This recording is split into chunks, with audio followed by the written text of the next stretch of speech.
I take back what I said about our director being an imbecile. Having a time machine at our disposal is actually pretty convenient.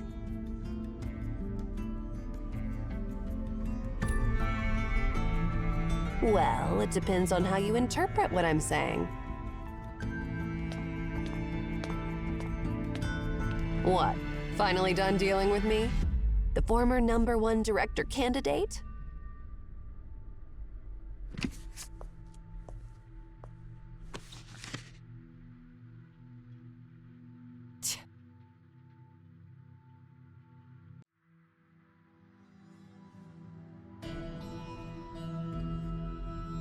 The Collected Letters of Obed Royal Family. Volume 3, Darius, the King of All Kings, written by a historian from the Obed court. The second half is blank. Looks like this volume is incomplete. It appears that we have indeed arrived in the era of Darius, around 500 years before the 5th Emperor's reign.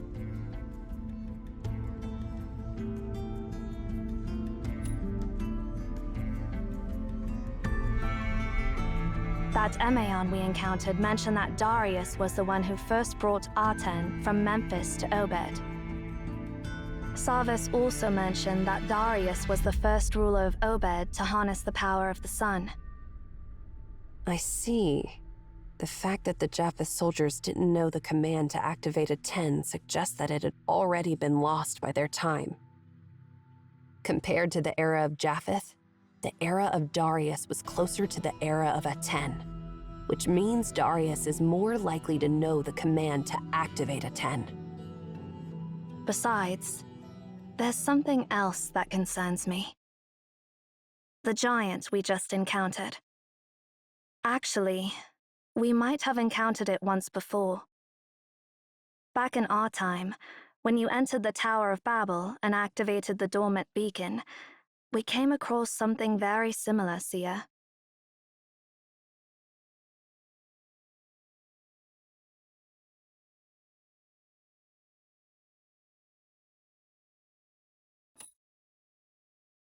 Indeed. The giant in our time was missing its lower half, so I can't say for sure if it's the same giant. Moreover, I'm sure you remember the stuff we got from the mutilated giant.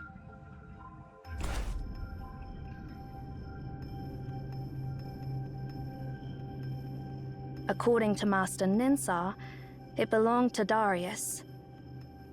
So, it must have come from this era.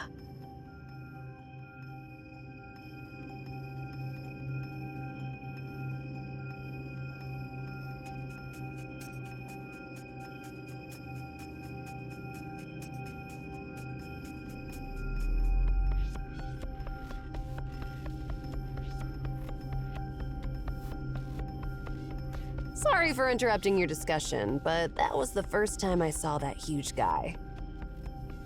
So that giant has been after you? What did you do to anger it so much?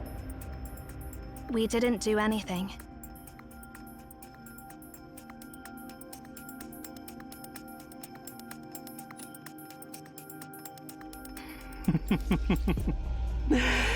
Dear Emeon, I bear no ill intentions. Have you forgotten our agreement? We don't have enough information to understand the reason behind it yet. One moment he wanted to kill us, and the next moment he was happy to see us.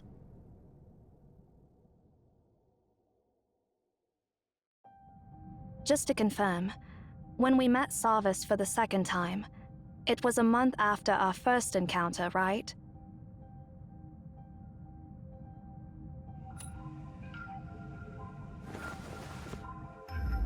Did you figure something out, or...?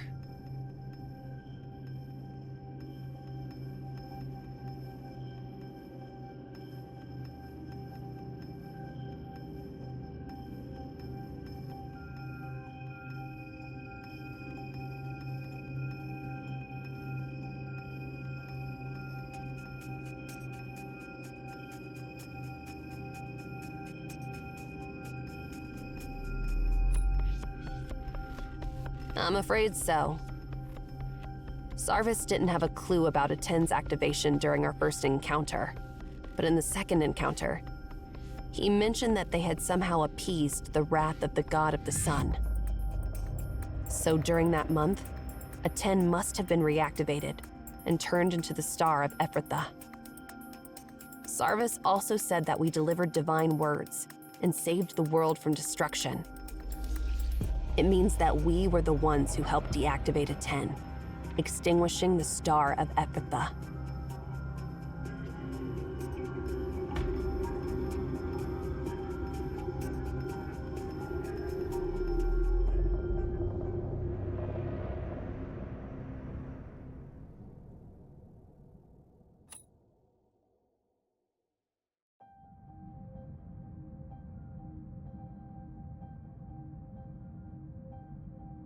Remember what Enki said? Be careful. The prophecy may actualize itself. Actions taken to prevent tragedy can end up causing it. Now I understand that Sarvis wasn't exaggerating when he said we saved the entire world from destruction. After a 10 was reactivated, its power must have kept increasing, just like when it destroyed a Ketaton. Imagine what would happen if a fusion reactor continues to increase its power output without being shut down. We obtained the command and delivered it to Sarvis. However, it wasn't us from the present. Rather, it was us from some point in the future. Because of our time travels, the prophecy actualized itself.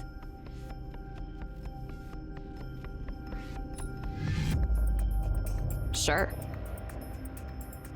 There is no other choice. Now we're not just responsible for saving the library in our era, but also saving the world in Sarvis's era. We must move on and find the command to deactivate Arten and deliver it to Sarvis. If we fail, both eras will veer off their intended paths and collapse completely.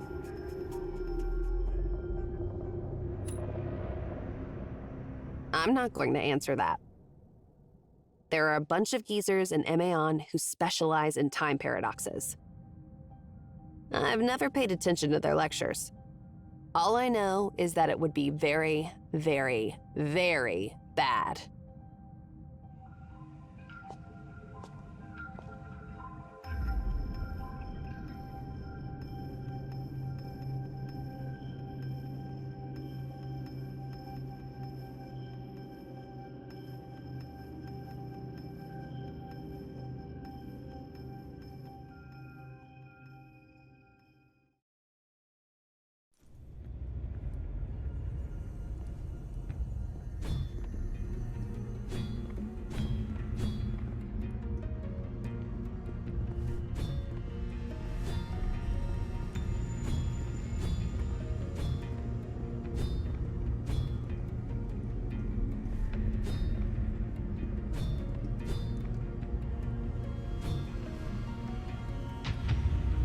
Who are those people?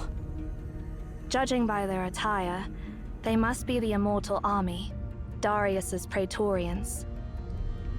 Of course I know that, but why are there so many Immortal Army soldiers wandering inside the library in this era? Your Majesty, please forgive us. We are devoted to you. Hey! They can't even hear us. Never mind. Let's keep going. We'll surely find someone we can reason with, right?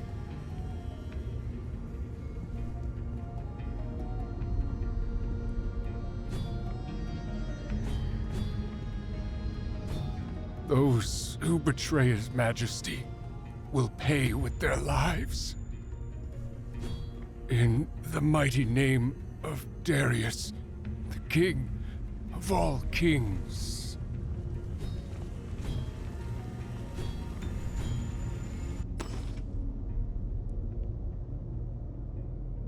It's those pesky creatures again. Hey, use your time-stopping ability on them.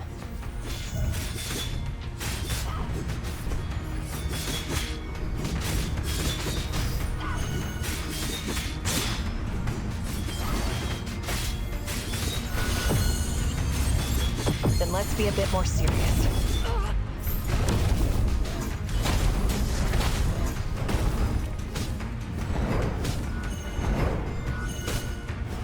Go away.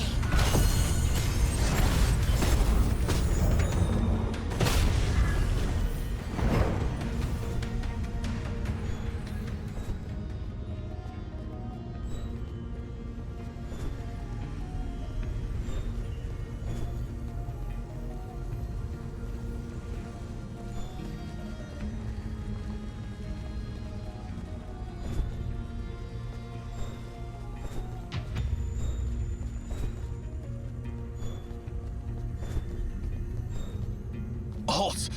Or you'll end up like those sacrifices hanging there.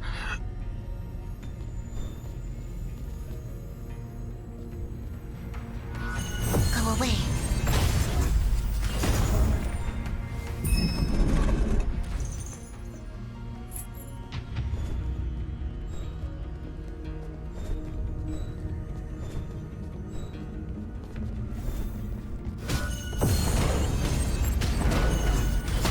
Go away. Phone set!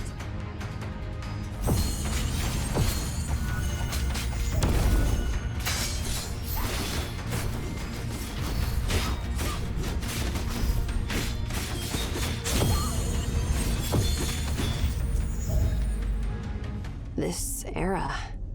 It's truly weird.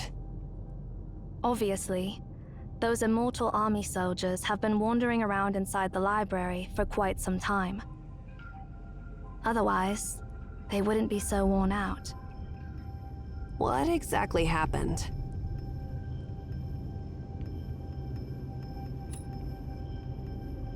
Emperor Darius was the ruler of the ancient Obed Empire 2,500 years before our time.